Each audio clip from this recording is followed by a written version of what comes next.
సాక్ష్యాల కోర్టులో విలువ ఉండదా? తప్పకుండా సార్. నర్సుగా ఆవిడ సమాజంలో ఒక రెస్పాన్సిబుల్ సిటిజన్.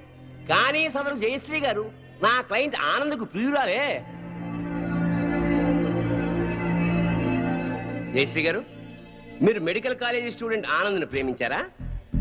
గంగిరెద్దులా తలూపుతేలా సమాధానం చెప్పండి. ప్రేమించాను. మరి ఆనంద్ మిమ్మల్ని ప్రేమించాడా? అనే చెప్పాడు. అని చెప్పిన ఆనంద్ మిమ్మల్ని తన తల్లిదండ్రుల దగ్గరికి తీసుకెళ్లి మీ ప్రేమ గురించి చెప్పాడా? చెప్పాడు. మీ మీద ప్రేమ లేకపోతే వాళ్ళ దగ్గరికి తీసుకెళ్ళాడు కదా. సో ఆనంద్ మిమ్మల్ని సిన్సియర్ గా ప్రేమించాడు. ఆనంద్ తల్లిదండ్రులు ఏమన్నారు? మా పెళ్లికి ఒప్పుకోలేదు. సార్, ఒక పెద్దింట్లో పుట్టిన ఒక్కగానొక్క కొడుకు ఒక పెద్దింటి అమ్మాయినే పెళ్లి చేసుకోవాలనే సగటు తల్లిదండ్రుల స్వార్థంతో ఆనంద్ తల్లిదండ్రులు ఈ పెళ్లికి ఒప్పుకోలేదు. 3 ఏళ్ల వీళ్ల ప్రేమ కన్నా 25 ఏళ్ల తల్లిదండ్రుల ప్రేమ గొప్పదని ఫీల్ అయ్యి మన ప్రేమని త్యాగం చేద్దామని చెప్పాడు సార్ ఆనంద్. చెప్పాడా జయశ్రీ గారు? చెప్పాడు. వీళ్ళ ప్రేమ గురించి పెళ్లి గురించి కాదండి case. Here is the point sir. నా క్లయింట్ ఆనంద్కి ఒక గొప్పింటి అమ్మాయితో పెళ్లి ఫిక్స్ అయింది. So what? తనకు దక్కని ఆనంద్ ఇంకెవరికి దక్కకూడదన్న చీప్ ఫీలింగ్ తో ఏ సంబంధము లేని దంట హత్యల కేసుని నా క్లయింట్స్ మీద రుద్దాలని చూస్తోంది సార్ ఈ జయశ్రీ. అంత అబద్ధం సార్. నిజం నిజం నిజం. అంత ఖచ్చితంగా ఎలా చెప్పగలరు? అంత గట్టి సాక్ష్యాధారాలు ఉన్నాయి కాబట్టి సార్, మీరు అనుమతిస్తే కొన్ని ఇంపార్టెంట్ విట్నెస్ మీ ముందు ఉంచుతాను. ఎస్. నమస్కారం సార్. మీ పేరు? సుధాకర్ సార్. ఏం చేస్తుంటాం? స్టేట్ క్లబ్ లో మేనేజర్ గా పనిచేస్తున్నాను సార్. సరే, ఈ కేసు విషయంలో నీకు తెలిసింది జడ్జి గారికి చెప్పు. ఈ కేసు గురించి నాకేమీ తెలియదు సార్. సీతాగీత అనేవాళ్ళు మాత్రం నాకు బాగా తెలుసు సార్. ఎలా తెలుసు? ప్రతిరోజు మా క్లబ్కి డిస్కో తక్కువ వస్తుంటారు సార్. నిజంగా మా క్లబ్కి వాళ్ళు పెద్ద అట్రాక్షన్ సార్.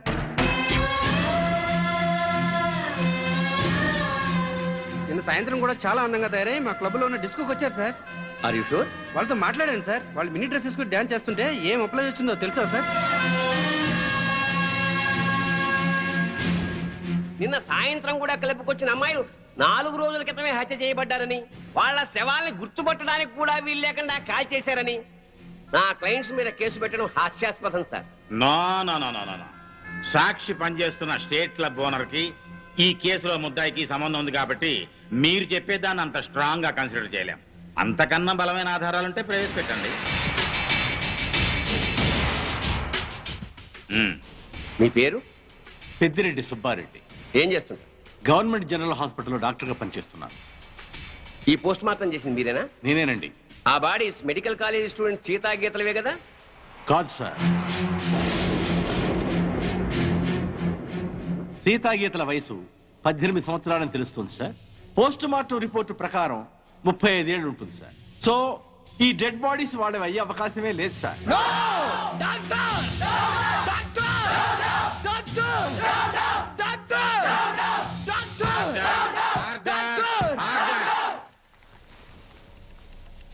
ఒక గవర్నమెంట్ డాక్టర్ ఇచ్చిన పోస్ట్ మార్టం రిపోర్ట్ ఈ కేసులో బలమైన సాక్ష్యంగా భావిస్తున్నాను సార్. పరిశీలించండి.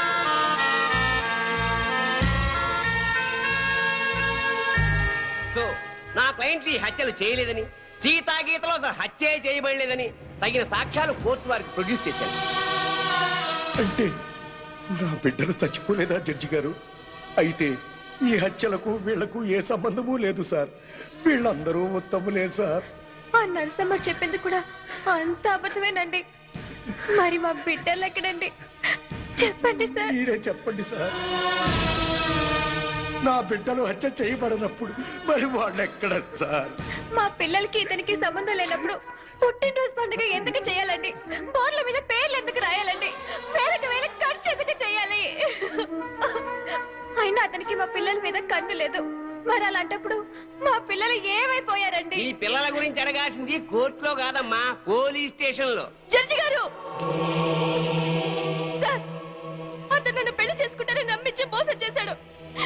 నేను చనిపోయిన దాన్నే, కానీ నాకు మనసుంది సార్. నా మాట నమ్మండి సార్. ఈ దుర్మార్గులే సార్ సీత గీతలు చెప్పేశారు. అది దారుణంగా చెప్పేశారు సార్. 4 ముక్కలు ఎమోషనల్ గా మాట్లాడి 4 చుక్కలు కన్నీళ్లు కాచేస్తేనే అన్యాయం న్యాయమైపోదమ్మా. కోర్టుకు కావాల్సింది సాక్ష్యాలు, కన్నీళ్లు కావు. కన్నీళ్లు కాచేస్తేనే నిజాలైపోతే మా వాళ్ళు గారుస్తారు కన్నీళ్ళు. చెప్పండి అయ్యా. చాలు. ఈ కేసులో పోస్ట్ మార్టం రిపోర్ట్ ని బలమైన సాక్ష్యంగా పరిగణించి బెనిఫిట్ ఆఫ్ డౌట్ కింద నిందితుల్ని నిర్దోషులుగా విడుదల చేయటమైంది. అలాగే సీతా గీత ఎక్కడున్నారో వెంటనే వెతికి పట్టుకోవాల్సిందిగా పోలీస్ డిపార్ట్మెంట్ కి ఆదేశాలు జారీ చేయటమైంది. లేదు, అన్యాయం, అక్రమం, దారుణం, లేదు, లేదు,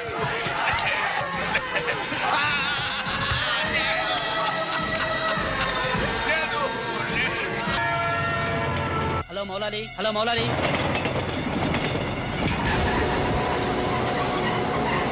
ట్రైన్లో బాంబు పెట్టారంటే అందరూ పారిపోండి.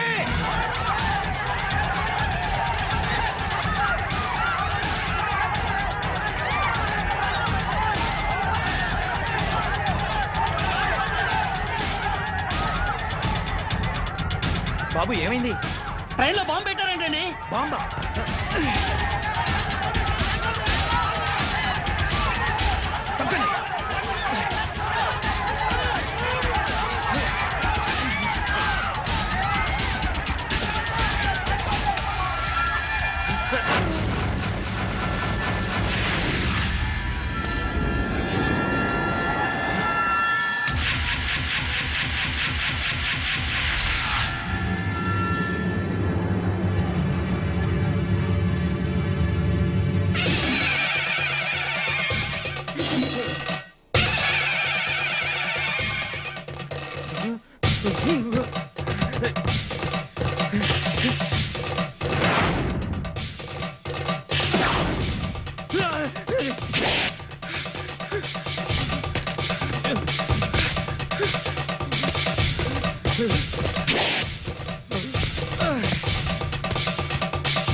Come on, hurry up.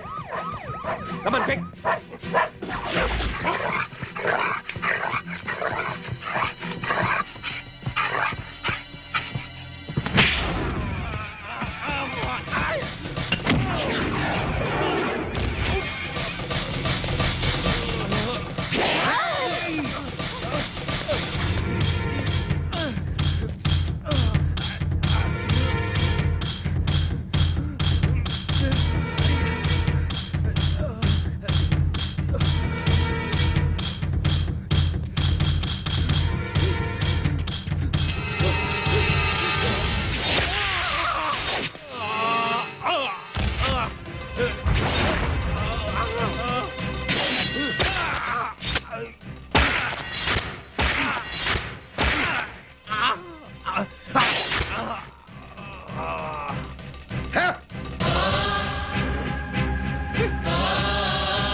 Raghu, yes sir. చూడు,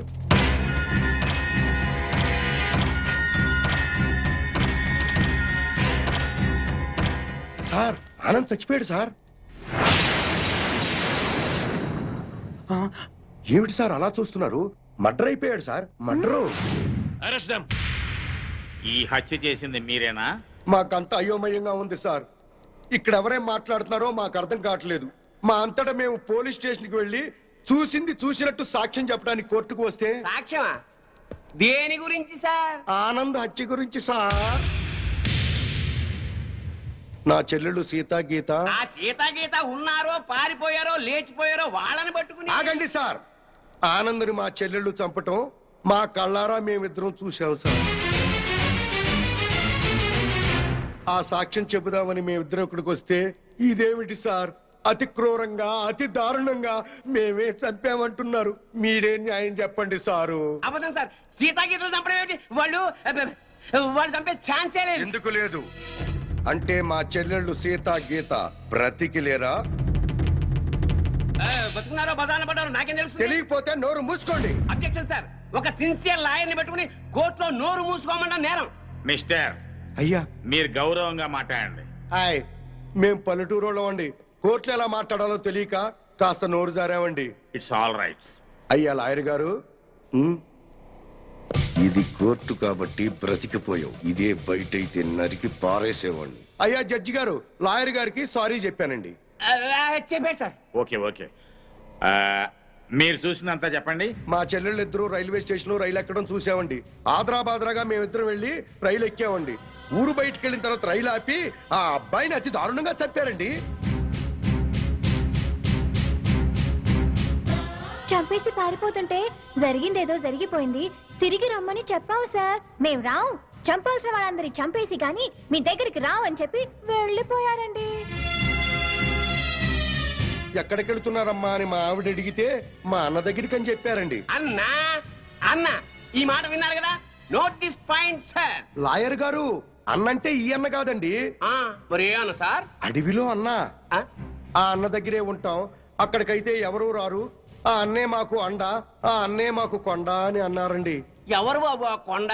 అదేనండి, మీలా పొడుగ్గా నల్లగా పరమ నీచంగా ఉంటాడండి. నల్లగా పొడుగ్గా నీచంగానా? ఎవరా పెద్ద మనిషి? వాడు పెద్ద మనిషి కాదండి, పెద్ద ఎదవ. వీరప్పను, మీసాల వీరప్పను. ఎలాగైనా మా అమ్మాయిల్ని పట్టుకోమని చెప్పండి సార్. మా చెల్లెలను పట్టుకుంటే వీరప్పని దొరుకుతాడు, వీరప్పని పట్టుకున్నా మా చెల్లెలు దొరుకుతారు. ఒక్క దెబ్బకి ముగ్గురు దొరుకుతారయ్యా. 3 రాష్ట్రాల సమస్య కూడా తీరిపోతుందయ్యా. మళ్ళీ ఇలాంటివన్నీ జరగకుండా ఉంటాయండి. వెంటనే అడవికి వెళ్ళి పట్టుకోమనండి సార్. కొద్దిగా మన ఇన్స్పెక్టర్ గారిని పోలీసుల్ని అడవికి పంపితే పని అయిపోతుందయ్యా. ఎవరి పని? మీ అందరి పని. ఈ కేసులో మేమే ప్రత్యక్ష సాక్షులం, నిందితురాళ్ల ఆచూకీ కూడా చెప్తాం అని చెప్తున్నా ఈ స్వామి కనకమహాలక్ష్మి దంపతుల మాటల్ని పరిగణనలోకి తీసుకుని ఈ హత్యలో సీతా గీతలు చేశారనే అనుమానంతో పోలీస్ డిపార్ట్మెంట్ ని సత్యమంగళం అడవుల్లోకి వెళ్లి సీతా గీతలతో పాటు వీలైతే వీరప్పన్ని కూడా పట్టుకోవాల్సిందిగా ఆదేశాలు జారీ చేయటమైంది.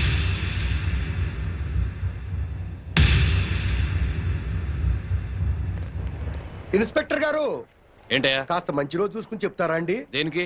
అదే అన్నయ్య గారు, వీరప్పనున్నాడే అతనుండే అడవిలోకి బయలుదేరడానికి వస్తామండి. వెళ్ళొస్తామండి. ఇన్స్పెక్టర్ గారు, డౌట్ లేదు, వీళ్ళిద్దరూ మనకి టెండర్ పెట్టారు. ఈ రప్పన గాడికి మనం దొరికిపోయినట్టే. షడప్. బస్సు దిగొచ్చారు కదా అనుకున్నాను. నల్లకోటనే దడదడలాడిస్తున్నారు. ఇంకా లేట్ చేస్తే కూడా మందులో చిప్స్ లాగా తినేస్తాడు. రాంగ్ టైములో కుళ్ళు జోకులే మాకు.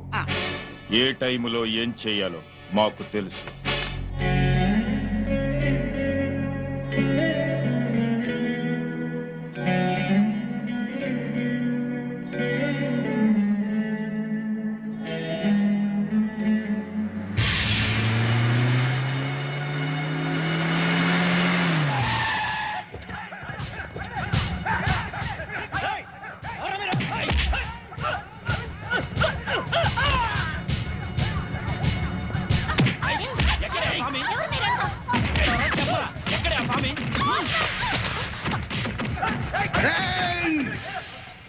నన్ను చంపడానికి వచ్చి ఆడబడుచుల మీద చేయి చేసుకుంటారా చవట్టల్లారా?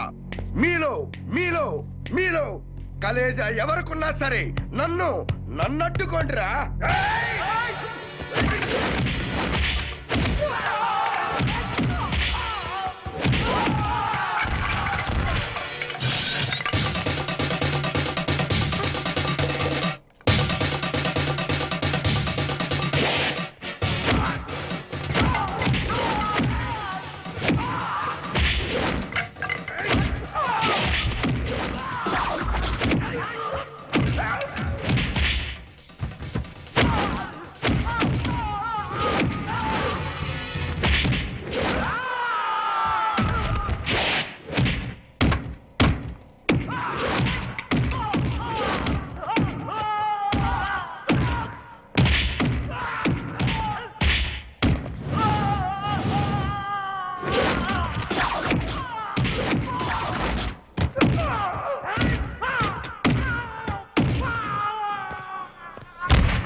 ఎవడరా మిమ్మల్ని పంపింది? పాపినీడు. బాపినీడు స్పీకింగ్. ఇక నువ్వు స్పీకటానికి ఉండవురా. రెచ్చిపోకు. ఈ రోజు రాత్రి 10 గంటలకు నీ క్లబ్బులోనే నిన్ను హతం.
నన్ను చంపొద్దండి.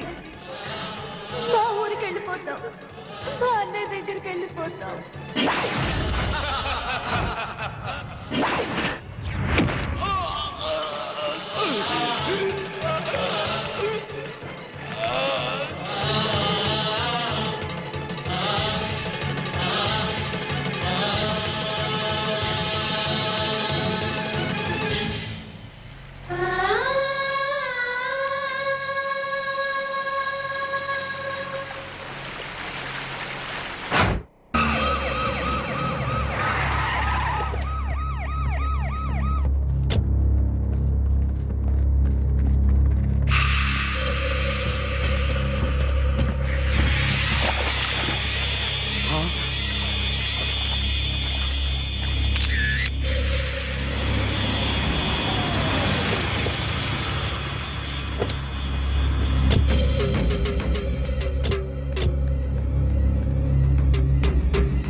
సార్ ఈ హత్య ఎలా జరుగుతుందంటారు? ఇప్పుడేగా వచ్చాం.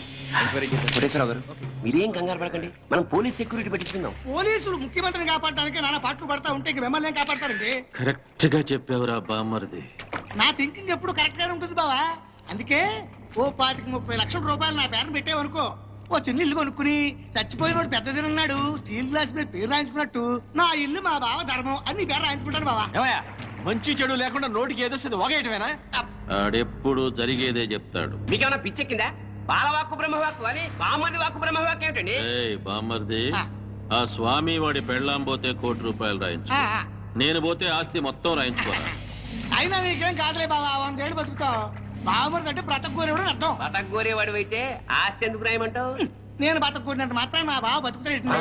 ఆ స్వామి బతకనివ్వాలి కదా. అనుమానం లేదు రఘు, ఈ మర్డర్ కూడా ఆ స్వామి చేసి ఉంటాడు. ఇన్ని మట్టలు చేస్తున్నా కూడా మన డిపార్ట్మెంట్ చిన్న క్లూ కూడా దొరకకుండా చేస్తున్నాడు. అది కదా హైలైట్. ఏంటా అర్ధరాత్రి పూట? ఏం లేదండి, స్టేట్ క్లబ్ ఓనర్ బాపిరెడ్డి గారిని చంపిన వాళ్ళని నేను ప్రత్యక్షంగా చూశానండి. ఎవరు? నా చెల్లెళ్ళు సీత గీత సార్. అలానా? ఎలా చంపారు సార్ తమరి చెల్లెళ్ళు? రోట్లో కందిపప్పుని రోకలితో దంచినట్టు దంచి నీళ్ళల్లో ముంచి చంపేశారు సార్. అబ్బా, మీ చెల్లెళ్ళకి సపోర్ట్ గా ఆ వీరప్పన్ కూడా వచ్చాడా సార్? వీరప్పన్ రాబట్టే కదా సార్ మా చెల్లెలను పట్టుకోలేకపోయాను. అవునా? తుపాకీతో భయపెట్టాడా సార్? లేదండి, ఏనుగు దంతంతో పొడుస్తానికి వచ్చాడు సార్. ఏంట్రా నువ్వు పోలీసులతో ఆడుకుంటావురా? జడ్జి గారు, జడ్జి గారు, ఈ సమాజంలో న్యాయం జరగదా? న్యాయం చేతులు ఎంత పొడవైనా సాగుతాయంటారు. మరి అదే నిజమైతే ఈ రోజు స్టేట్ క్లబ్ ఓనర్ హత్య జరిగేది కాదు కదా అంటున్నాడయ్యా స్వామి. సార్ ఏమి సారయ్యా, మీరు ఆ రోజే అడవికెళ్ళి అతను చెల్లెళ్ళని పట్టుకుని ఉంటే ఈ రోజు ఈ మర్డర్ జరిగేదా? జరిగేది కాదు సార్. అంటే స్వామి చెప్పినట్టు మీరు డ్యూటీ చేయకుండా తప్పతాగి పడుకుంటున్నారు అన్నది నిజం అన్నమాట. Sorry sir. I don't want your explanations.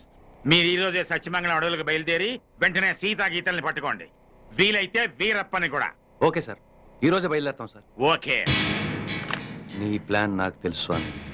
నువ్వు జడ్జి గారికి ఫోన్ చేసి మమ్మల్ని అడవికి పంపించి నువ్వు కోటేశ్వరకు చెక్ పెట్టాలనే కదా? సార్ బిగ్ బాస్ గారు వచ్చేస్తున్నాడు. Welcome sir. సడన్ గా ఈ ఎఫెక్ట్ ఏంటి? మా బాస్ మీ అకౌంట్ ఓపెన్ చేయడానికి ఒప్పుకున్నారు. ఒప్పుకోక చేస్తాడా?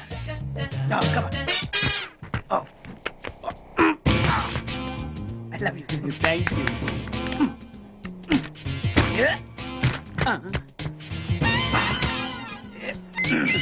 అయ్యి బాబోయ్, 2 కోట్లు. ఈ కోట్లు బాడీ మీద వేసుకోవడానికి పనికి వస్తాయేమో కానీ ఆ దీలో వేయడానికి పనికి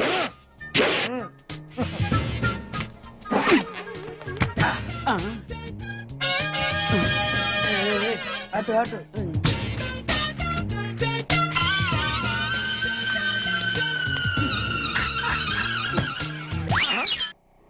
$10 పైసలా? ఈ 10 పైసలు ఆర్డీ చేయాలి. 10 పైసలు ఆర్డీలో వేయటం ఏంటయా? ఏ 10 పైసలు డబ్బులు కాదా? ఈ 10 పైసలతో 4 వేరుశనగ పప్పులు వస్తాయి. ఈ 10 పైసలతో 2 5 పైసలు బిల్లులు వస్తాయి. ఈ డైలాగ్ ఎక్కడో విన్నట్టుంది. విన్నట్టు కాదు, నువ్వే అన్నావు. బాగా గుర్తు తెచ్చుకో. బంజారా హిల్స్, రోడ్ నెంబర్ 6, చెట్టు నెంబర్ 16.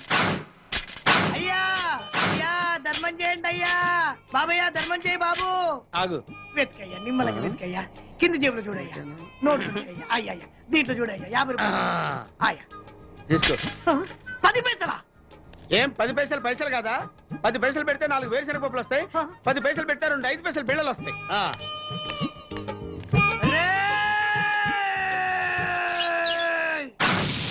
గుర్తొచ్చిందా?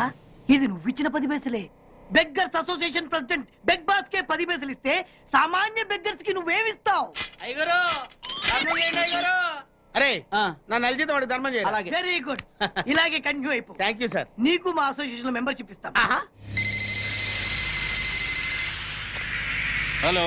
రేయ్ కోటేశ్వరరావు, నిన్నీ రోజే చంపబోతున్నాను. ఎవడ్రా మాట్లాడేది? స్వామినిరా, నువ్వెక్కడైనా దాక్కో, ఎంతమందినైనా కాపలా పెట్టుకో, కానీ నా చేతిలో నీ సావు తప్పదని తెలుసుకో. రఘు, మన వాళ్ళందరినీ అలర్ట్ గా ఉండమని చెప్పు. Okay sir. నేను వెళ్ళి కోటేశ్వరరావు గారిని చూసాను. అలాగే. ఓకే.